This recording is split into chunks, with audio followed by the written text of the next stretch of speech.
How to get the most out of the Bible or the written word of God. Hello, my name is Brenda Roquero and welcome to the Decoded Life, where we dive deep into the trends and the truth of the word of God. So probably you are one of the millions, if not billions of people who are confused or who are asking, paano nga ba mag-aral ng Bible or ng Word of God? And yes, there are principles. Yes, there are stories in the Bible that we can relate to our personal life, to all areas of our life actually.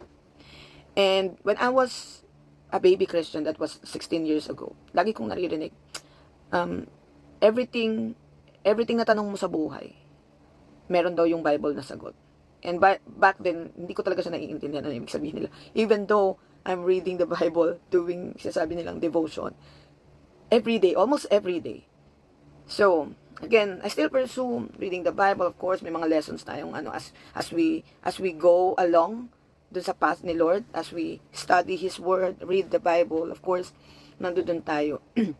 But that was 16 years ago. And then, 2 years ago, I had this profound insights directly from the Lord. Parang dinownload sa'yo, yung aha moment kung tawagin.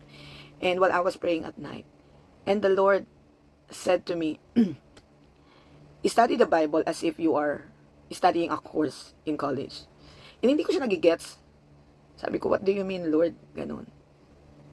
And then, in-explain sa akin ng Lord na, nung college ka, gusto mong mag-aral ng specific course, for example, accountancy, dun ka mag-enroll. Dun yung focus ng lahat ng topic about accountancy. And lahat ng topic, ng books, nandun dun sa accountancy focus na yun. So sabi niya, ganun din sa Bible. You should have your focus when you study the Bible. Ano yung gusto mong matutunan? Whether you want to learn about forgiveness, healing, finances, you should have a focus. And that's when my 30-day challenge, personal na ginagawa ko, nag-start. I would say mas yung wisdom, yung juice sa tinuturo ni Lord, yung juice sa meron sa Bible whenever you study the Word of God. Mas natikman mo yung juice na yun. Just my term ko lang yung juice na yun. Kasi di ba yun yung masarap pag inom ka. So, doon ko siya naintindihan. Nung nag-start ako 30 days, I want to know about Jesus. And I was amazed. Really, parang, wow, yung everyday kapag wow, that was 30. And within that 30 days, everything changed sa mindset, the way I communicate, the way I pray, the way I acknowledge Jesus sa life ko. And so, the following month, 30 days ulit, sabi ko, okay, this time I'll focus 30-day challenge of yung skills lang, yung development ng skills, yung strategy. Ganon, 30 days naman. So, ganon na yung ginagawa ko, 30 days. And I'm telling you, that is a game, really a game changer for me.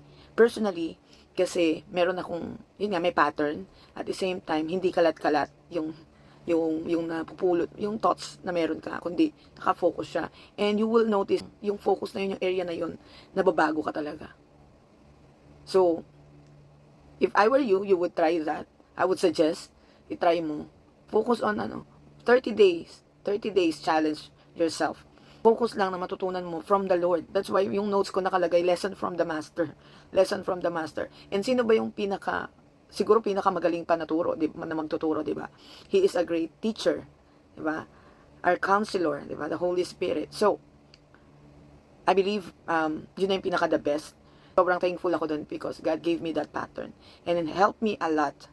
As in, it helped me a lot. And even in business or marketing strategies, meron akong 30 days challenge to really understand lang how Jesus or what the Bible teaches us about marketing or about business, about investing, mga ganun.